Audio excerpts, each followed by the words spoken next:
은혜를 나누고자 합니다.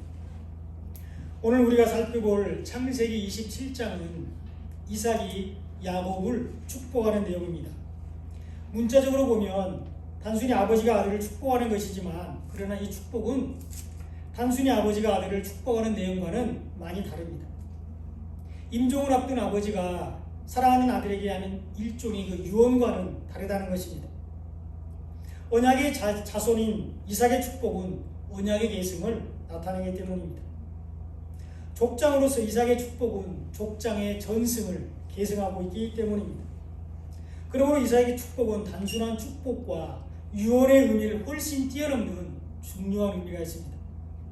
오늘 말씀을 통해서 이삭이 야곱을 축복한다는 것이 무슨 의미인지, 또 언약의 징검다리로 쓰인 리브가에 대해서 살펴보면서 은혜를 나누고자 합니다. 하나님은 아브라함과 자손의 언약을 맺으셨습니다.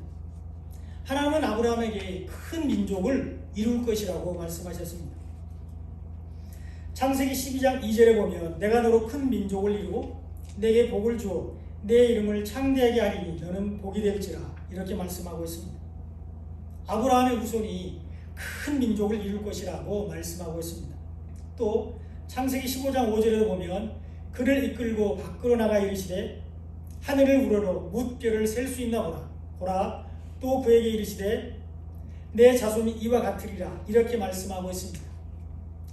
아브라함의 자손이 저 하늘의 별과 같이 많게 될 것이라고 말씀하고 있습니다. 그리고 또 있습니다. 창세기 17장 4절에 보면 보라, 내 언약이 너와 함께 있으니 너는 여러 민족의 아버지가 될 것이라, 이렇게 말씀하고 있습니다. 아브라함의 후손을 통해서 여러 민족들이 생겨날 것이라고 말씀하고 있습니다.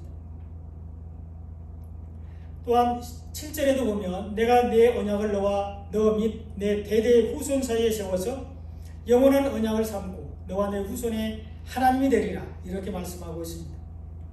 하나님은 아브라함에게 하신 자손의 언약을 아브라함 당대뿐만 아니라 아브라함의 대대 후손 사이에 세우신다고 말씀을 하고 있습니다. 그리고 그 언약 안에 있는 후손들의 하나님이 되시겠다고 말씀하고 있습니다. 하나님은 아브라함과 자손의 언약을 맺으셨습니다. 그 언약의 후손으로 이삭이 태어났습니다. 창세기 18장 10절에 보면 그가 이르시되 내년 이맘때 내가 반드시 내게로 돌아오리니 내 아내 사라에게 아들이 있으리라 하시니 사라가 그 뒤 장막문에서 들었더라, 이렇게 기록되어 있습니다. 하나님께서는 이미 언약한 대로 아브라함에게 아들을 주실 것을 다시 말씀하고 있습니다. 내년 이맘때에 사라에게 아들이 있으리라, 이렇게 말씀하셨습니다. 그리고 이 말을 사라가 들었습니다. 그리고 사라는 그 말을 믿지 못하고 웃었습니다. 창세기 18장 12절에 보니까 사라가 속으로 웃고 이르되 내가 노쇠하였고 내 주인도 늙었으니 내게 무슨 즐거움이 있으리요, 이렇게 기록되어 있습니다. 사라는 하나님의 능력과 하나님의 언약을 믿지 못하고 속으로 웃고 있습니다. 아니, 남편인 아브라함도 늙었고 나도 늙었는데 어떻게 자식을 낳을 수 있습니까? 이렇게 반문하면서 비웃고 있습니다. 그러나 하나님은 언약하신 대로 아들을 주셨고 그가 바로 이삭입니다. 하나님은 아브라함과 맺은 언약을 따라서 이삭이 태어나게 했습니다. 이삭은 하나님의 능력과 약속으로 태어난 약속의 자녀입니다. 하나님은 이삭을 통하여 아브라함과 맺은 언약을 신실하게 지키고 계십니다. 이 아브라함은 이삭 외에도 하갈에서 낳은 이스마엘이 있고요. 또 나중에 후처를 취해서 6명의 아들을 더 낳았습니다. 그러나 하나님은 오직 이삭을 언약의 계승자로 삼으셨습니다. 그리고 하나님은 이삭의 자녀들을 통해서 언약이 계속해서 계승되기를 원하고 계십니다. 이것이 하나님의 뜻입니다. 하나님은 아브라함의 8명의 아들 중에서 오직 이삭에게 언약을 이어가고 계십니다. 하나님은 이삭을 통하여 아브라함과 맺은 언약을 계속해서 신실하게 지키고 계십니다. 이제 이삭의 차례입니다. 이삭은 에서를 언약의 자손으로 세우려고 했습니다. 세상의 일반적인 법칙과 그 지역의 풍습을 따라서 장자인 에서를 언약의 후손으로 세우려고 했습니다. 오늘 본문 1절로 4절에 보면 이삭이 나이가 많아 눈이 어두워 잘 보지 못하더니 맏아들 에서를 불러 이르되 내 아들아 하매 그가 이르되 내가 여기 있나이다 하니 이삭이 이르되 내가 이제 늙고 어느 날 죽을는지 알지 못하니 그런즉 내 기구 곧 화살통과 활을 가지고 들에 가서 나를 위하여 사냥하여 내가 즐기는 별미를 만들어 내게로 가져와서 먹게 하여 내가 죽기 전에 내 마음껏 내게 축복하게 하라. 이렇게 말씀하고 있습니다. 이삭은 육신의 장자인 에서를 언약의 자손으로 세우려고 했습니다. 이삭은 첫째 아들인 에서를 통해서 아브라함의 대대 후손에게 이어질 하나님의 언약을 계승하고자 했습니다. 그러나 이것은 하나님의 뜻이 아니었습니다. 하나님은 야곱을 언약의 자손으로 세우시겠다고 약속하셨습니다. 창세기 25장 21절로 23절에 이렇게 기록되어 있습니다. 이삭이 그의 아내가 임신하지 못하므로 그를 위하여 여호와께 간구하며 여호와께서 그의 간구를 들으셨으므로 그의 아내 리브가가 임신하였더니 그 아들들이 그의 태 속에서 서로 싸우는지라 그가 이르되 이럴 경우에는 내가 어찌할꼬 하고 가서 여호와께 묻자온데 여호와께서 그에게 이르시되 두 국민이 내 태중에 있구나 두 민족이 내 복중에서부터 나누이리라 이 족속이 저 족속보다 강하겠고 큰 자가 어린 자를 섬기리라 하셨더라. 이렇게 말씀하고 있습니다. 이것이 하나님의 뜻입니다. 이것이 하나님께서 리브가에게 하신 약속입니다. 이삭은 언약을 계승할 자녀를 달라고 하나님께 기도했습니다. 그러자 하나님께서 이삭의 기도를 들으시고 아들을 주셨습니다. 그리고 또 리브가는 자기 태중에서 두 아이가 싸우는 것을 보고 하나님께 기도했고 하나님은 리브가의 기도를 들으시고 야곱, 작은 자 야곱을 언약의 계승자로 세우시겠다고 분명하게 약속하셨습니다. 이 족속이 저 족속보다 강하고 큰 자가 어린 자를 섬길 것이라 이렇게 분명하게 말씀하셨습니다. 하나님은 야곱을 언약의 계승자요 약속의 성취자로 세우시겠다고 말씀하셨습니다. 하나님은 아브라함의 대대 후손과 세우시는 언약을 바로 야곱을 통해서 이루어 가시겠다고 말씀하고 있습니다. 이것이 하나님의 뜻입니다. 하나님은 언약의 계승은 이삭의 아들 둘째 아들 야곱을 향하고 있습니다. 그런데 이삭은 하나님의 뜻과 약속을 알지 못하고 있습니다. 오늘 본문 1절에 보니까 이삭이 나이 많아서 눈이 어두워졌다. 잘 보지 못하더니 이렇게 기록되어 있습니다. 이삭이 나이가 많아서 늙었다고 표현하고 있고요. 눈이 어두워서 잘 보지 못한다고 얘기하고 있습니다. 이때 이삭의 나이는 137세였습니다. 그리고 이삭은 180세까지 살았습니다. 그러니까 이 사건이 있은 이후로도 무려 43년이나 더 살았습니다. 그러므로 이삭이 늙고 눈이 어두워서 보지 못했다는 것은 육체적인 약함이 아니라 바로 영적인 소경이 되었다는 것을 우리가 알 수가 있습니다. 하나님의 언약을 기억하지 못하고 있다는 것을 알 수 있습니다. 하나님의 뜻을 온전히 깨닫지 못하고 있다는 것을 알 수 있다는 것이죠. 하나님께서 리브가와 맺은 약속, 그 언약을 잊어버렸다는 것을 잘 보여주고 있습니다.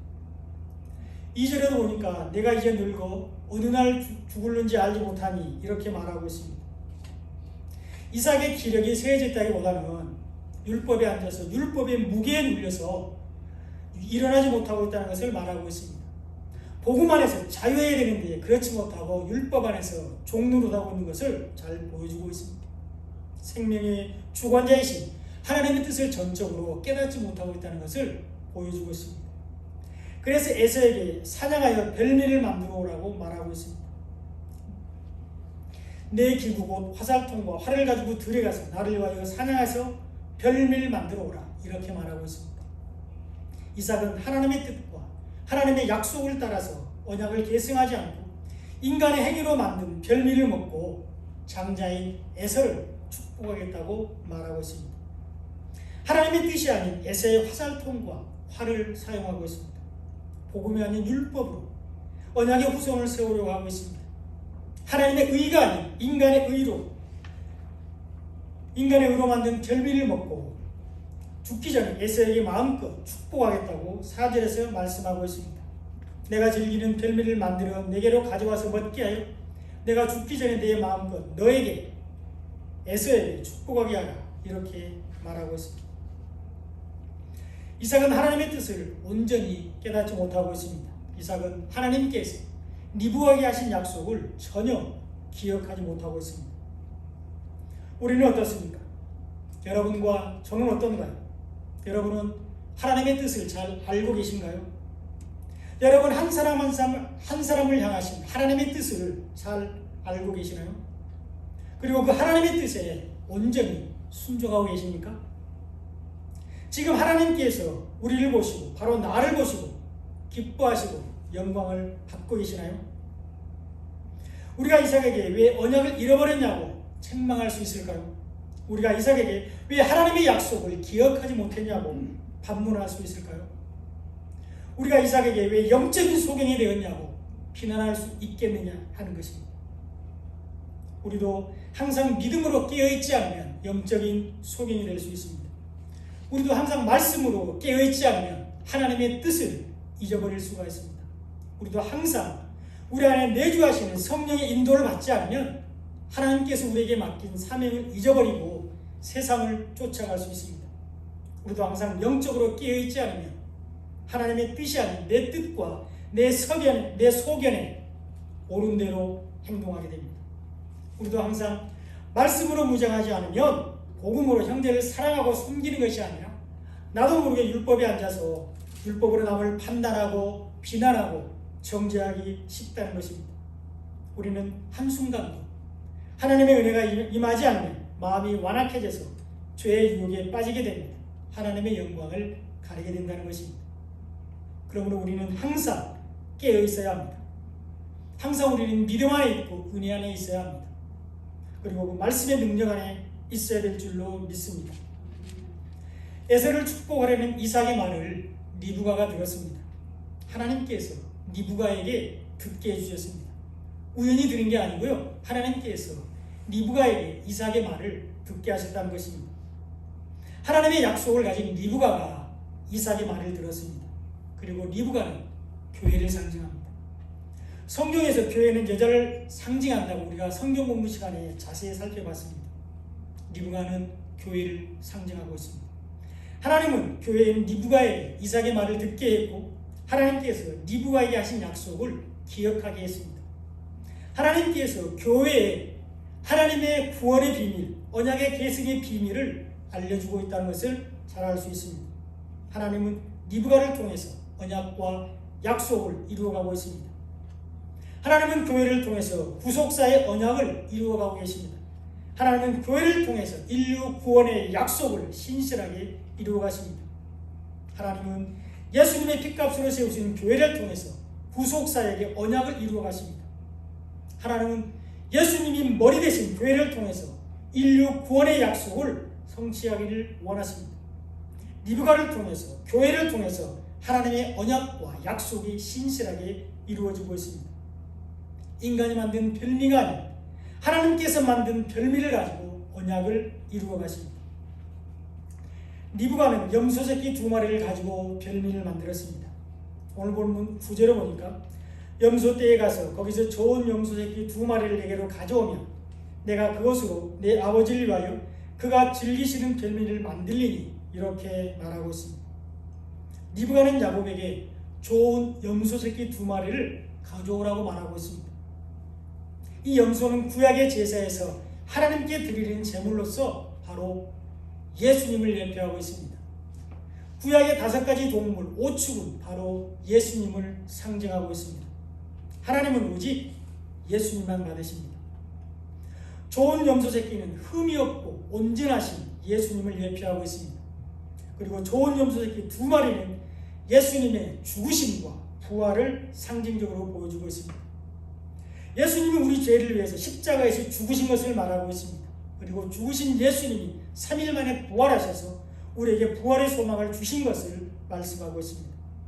예수님이 우리 죄를 대신하여 죽으신 것과 우리에게 주신 복음을 염소새끼 2마리로 표현하고 있습니다. 이것이 하나님께 별미가 됩니다. 이것이 하나님의 양식입니다. 이것이 예수님의 양식입니다. 복음을 전하는 것이 예수님의 양식이라고 요한복음 4장 34절에서 말씀하고 있습니다. 예수께서 이르시되 나의 양식은 나를 보내신 이의 뜻을 행하며 그의 일을 온전히 이루는 이것이니라. 이렇게 말씀하셨습니다. 사람들에게 복음을 전하는 것이 예수님께 양식이 됩니다. 사람들이 복음을 받아들이고 예수를 믿는 것이 하나님께 양식이 되는 것입니다. 그러므로 교회 안에 생명의 양식인 복음이 충만히 있어야 합니다. 리브가가 축복권자인 이삭을 위해서 염소 새끼로 별을 만든 것 같이 하나님이 세우신 교회에 온전한 복음이 있어야 된다는 것을 잘 말해주고 있습니다. 교회 안에 예수님의 죽으심과 부활을 통한 생명의 복음이 충만해서 그것으로 하나님께 영광을 돌려야 한다는 것을 우리에게 가르쳐주고 있습니다. 교회 안에 하나님이 주시는 별미가 가득해야 되는데 교회를 통하여 예수 그리스도가 전파되는 것이 하나님이 주시는 별미입니다. 교회를 통하여 생명의 복음이 전파되는 것이 하나님이 주시는 양식이 된다는 것입니다. 교회 안에 생명의 양식인 복음이 충만히 있어야 합니다.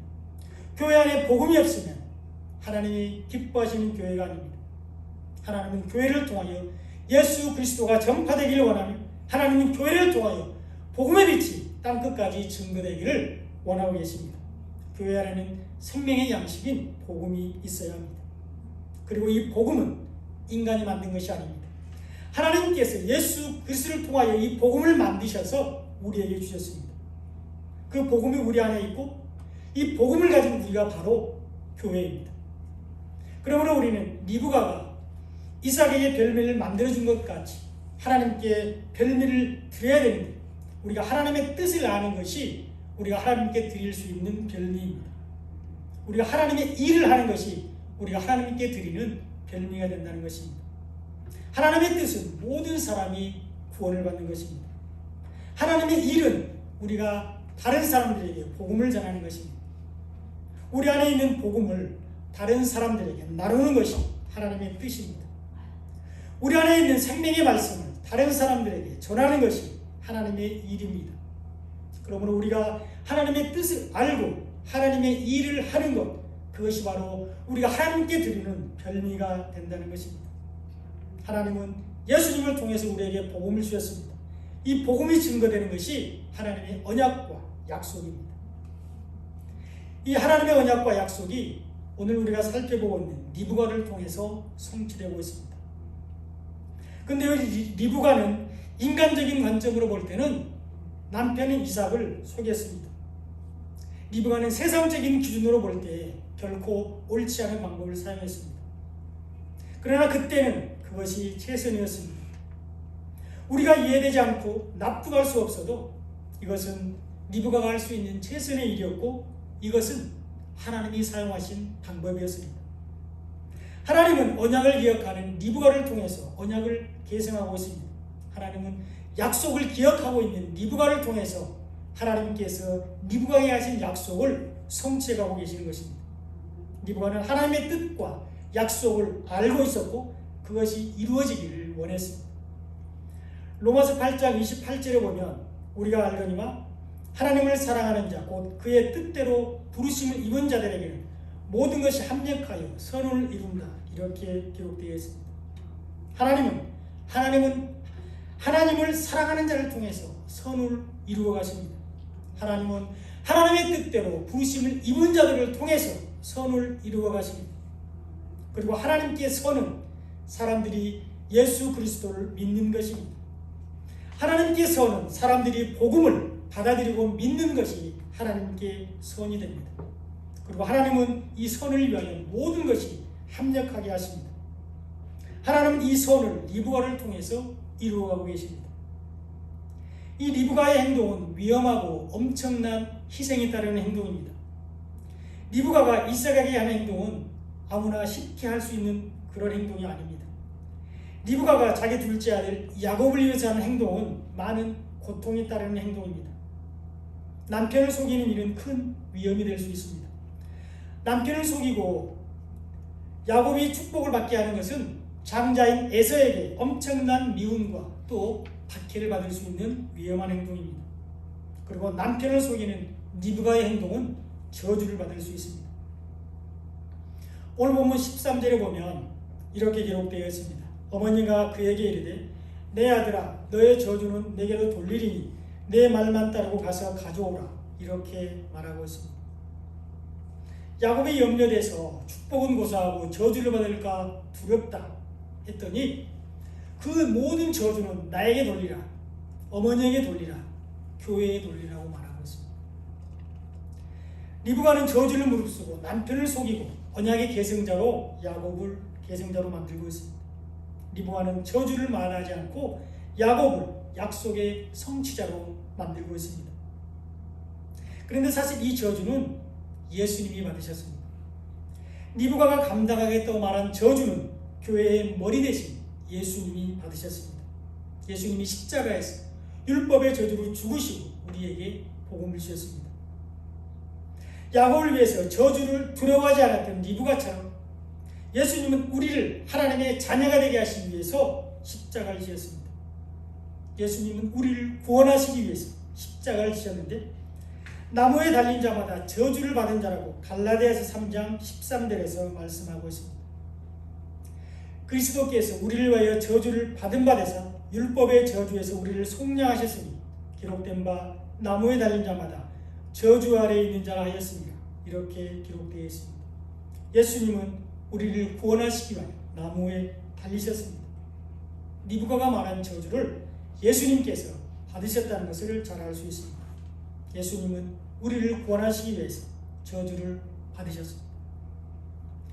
그리고 리브가도 언약의 계승과 약속의 성취를 위해서 일종의 대가를 치렀습니다. 예수님이 받으신 저주와는 비교할 수 없지만 리브가도 이 일로 인해서 고난을 받았습니다. 리브가는 사랑하는 아들, 둘째 아들 야곱을 떠나보낼 수밖에 없었습니다. 창세기 27장 43절로 44절에 이것이 잘 나와 있는데요. 내 아들아 내 말을 따라 일어나 하란으로 가서 내 오라버니 라반에게로 피신하여 내 형의 노가 풀리기까지 맨날 동안 그와 함께 거주하라 이렇게 말했습니다. 리브가는 야곱을 맨날 동안만 하란으로 피신시키고자 했습니다. 축복을 빼앗긴 에서가 야곱을 죽이는 것을 막기 위해서 하란으로 잠시 동안 피신하게 했습니다. 리브가는 에서의 분노가 가라앉기까지 잠시 동안만 야곱과 떨어져 있기를 원했습니다. 에서의 노가 풀리기까지 맨날 동안만 떨어져 있고자 했습니다. 그런데요, 리브가는 다시는 살아서 야곱을 보지 못했습니다. 야곱을 보지 못하고 죽었습니다. 리브가도 언약의 계승과 약속의 성취를 위해서 대가를 치러야만 했습니다. 그러나 이런 리브가의 행동은 하나님이신 예수님이 나 같은 죄인을 구원하시기 위해서 십자가에 지신 것과 비교하면 아무것도 아니라는 것입니다. 리브가의 행동은 창조주이신 하나님이 인간의 몸을 입고 이 땅에 오셔서 피조물을 대신하여 고난당하시고 죽으신 것과 비교하면 아무것도 아니라는 것이죠. 하나님은 우리를 구원하시기 위해서 자신이 직접 십자가에서 죽으셨습니다. 예수님은 우리를 구원하시기 위해서 십자가에 죽으셨습니다. 하나님은 너무나 값진 대가를 치르고 우리를 구원하셨습니다. 이것이 하나님의 공의와 사랑입니다. 이것이 하나님의 은혜입니다. 리브가는 언약의 징검다리로 쓰임을 받았습니다. 리브가는 언약의 대로를 잇는 작은 징검다리입니다. 리브가는 창세기 24장에서 이삭의 아내가 되는 장면이 한번 나옵니다. 그리고 오늘 본문 27절에서 소개되고 있을 뿐 더 이상 리브가를 성경에서는 언급하고 있지 않습니다. 성경에서 리브가는 그렇게 비중 있게 다뤄지고 있지 않습니다. 그러나 리브가는 언약이 계승되는데 아주 중요한 역할을 했습니다. 하나님의 약속이 성취되는데 아주 중요한 역할을 감당했습니다. 이 리브가가 없었다면 하나님께서 아브라함과 이삭과 하신 언약이 이루어지지 않았습니다. 리브가가 없었다면 하나님께서 이 리브가와 하신 약속이 성취될 수 없었습니다. 리브가가 만든 별미가 언약이 계승되게 했고 약속이 성취되게 했습니다. 교회인 리브가는 예수님이 주신 복음으로 별미를 만들었습니다. 그 복음을 하나님께 드림으로 언약이 계승되게 했고 약속이 성취되게 했습니다. 아브라함의 후손과 맺은 언약은 지금도 여전히 계속되고 있습니다. 그리고 하나님은 그 그 일을 바로 우리에게, 여러분들에게 맡기셨습니다. 하나님은 우리를 통하여 언약과 약속이 계승되기를 원하고 계십니다. 우리 안에 복음이 있습니다. 우리는 예수님이 주신 복음을 받아들이고 믿는 사람들입니다. 복음을 가지고 있는 우리 한 사람 한 사람이 바로 교회입니다. 그러므로 리브가가 별미를 만들어서 이삭에게 준 것 같이 우리도 별미인 복음을 하나님께 드려야 합니다. 복음으로 하나님께 영광을 돌려야 된다는 것입니다. 하나님의 언약의 계승은 지금도 계속되고 있습니다. 예수님을 통한 인간의 구속의 약속은 지금도 여전히 계속되고 있습니다. 아직 하나님을 믿지 않는 사람들에게 복음이 증거되는 것이 언약의 계승입니다. 아직 예수님을 믿지 않는 사람들에게 복음이 전파되는 것이 약속의 성취입니다. 이른 양을 찾는 것이 예수님이 십자가에서 하신 내가 아직 목마르다, 예수님의 목마름을 해소하는 것이 됩니다. 이것이 하나님께 별미가 됩니다. 하나님의 언약의 계승은 지금도 계속되고 있고 하나님은 그 일을 교회인 우리들에게 맡기셨습니다. 예수님을 통한 구원의 약속은 지금도 계속되고 있고 하나님은 그 일을 복음을 가진 우리들에게 맡겨주셨다는 것입니다. 하나님은 우리를 언약의 계승자요 약속의 성취자로 부르셨습니다. 하나님은 우리를 교회로 부르시고 언약의 계승자로 삼아주셨습니다. 하나님은 우리를 사역자로 부르시고 약속의 성취자로 부르셨습니다. 리브가를 통하여 하나님의 언약이 야곱에게 계승된 것 같이 하나님은 우리를 통하여 하나님의 구속사역이 계속되기를 원하십니다. 리브가를 통하여 하나님의 약속이 성취된 것 같이 하나님은 우리를 통하여 생명의 말씀인 복음이 땅끝까지 증거되기를 원하십니다. 그 사명이 우리에게 있습니다. 그 사명을 위해서 우리를 교회요 사역자로 부르셨습니다. 성경에서 리브가는 화려한 스포트라이트를 받는 사람이 아니었습니다. 그러나 리브가는 자신이 처한 상황에서 자신이 할 수 있는 최선의 일을 했습니다. 인간적인 기준으로 보면 비난받아 마땅한 일입니다. 세상적인 관점으로 보면 나쁜 일을 했습니다. 그러나 리브가는 하나님께 옳은 일을 했습니다. 리브가의 행동이 언약을 계승하게 했고 약속이 성취되게 했습니다. 우리도 교회요 사역자로 부르심을 받았지만 우리는 그렇게 화려하지 않을 수 있습니다. 많은 사람이 우리를 주목하지 않을 수 있습니다. 어쩌면 우리가 하는 일을 어리석다고 비난하고 조롱할 수 있습니다. 우리가 전하는 복음을 받아들이지 않을 수 있습니다. 그러나 하나님께서 우리에게 주신 사명은 너무너무 귀하고 값진 것입니다. 하나님께서 우리에게 맡기신 복음은 죽은 자를 살리는 능력이 있습니다.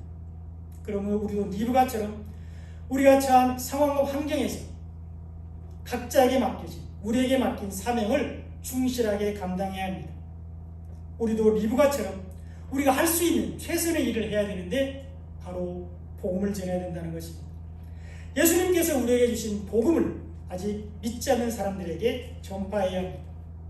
우리는 하나님의 약속과 언약을 잇는 징검다리입니다. 이 징검다리는 길과 길을 연결하는 중요한 역할을 하는 겁니다.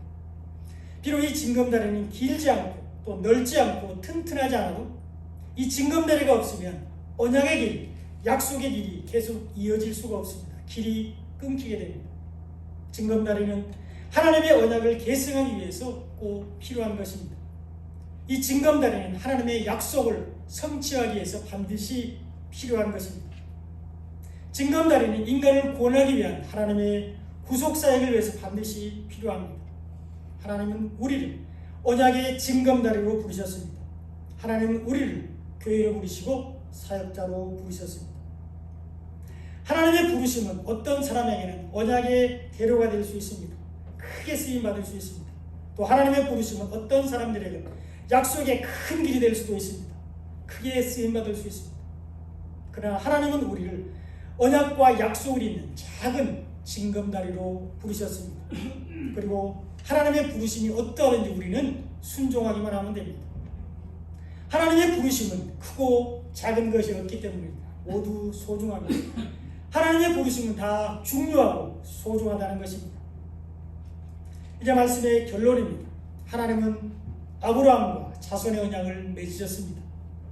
하나님은 아브라함에게 자손의 약속을 주셨습니다. 그 언약과 약속이 이삭을 통해서 이루어졌습니다.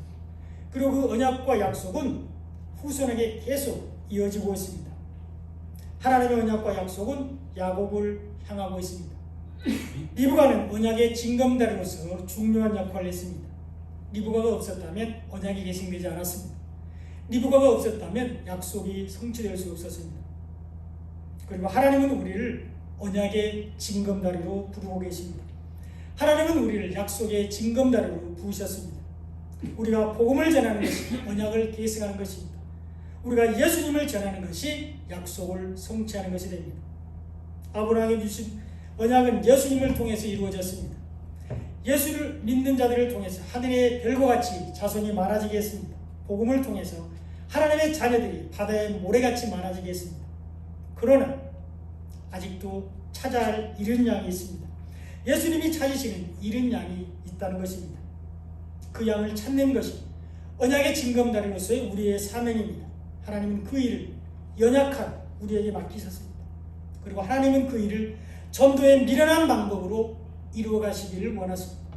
우리가 복음을 전하는 것이 약속의 징검다리로서의 우리의 사명입니다. 우리가 언약의 징검다리로서 복음을 전할 때 하나님의 구속사역이 계승됩니다. 우리가 약속의 징검다리로서 복음을 전할 때 하나님의 예수님의 재림의 약속이 성취가 됩니다. 천국 복음이 모든 민족에게 증거되기 위해서 온 세상에 전파되어야 그제서야 끝이 오기 때문입니다. 내가 복음을 전하는 그 한 사람, 바로 그 한 사람이 모든 민족이고 온 세상입니다. 그 사람에게 복음을 전하는 것이 언약의 징검다리로서의 우리의 사명입니다. 그 사람에게 예수님을 전하는 것이 약속의 징검다리로서 우리의 사명이라는 것입니다. 바로 그 한 사람, 그 사람이 복음을 받아들이면 하나님의 언약이 이루어집니다. 바로 그 한 사람, 그 사람이 예수님을 믿으면 예수님의 다시 오심의 약속이 성취가 됩니다. 사랑하는 성도는 우리가 언약의 징검다리입니다. 우리가 약속의 징검다리입니다. 하나님께서 이 귀한 사명을 우리에게 맡겨주셨습니다. 하나님이 맡기신 이 귀한 사명을 잘 감당하신 저와 여러 성도님들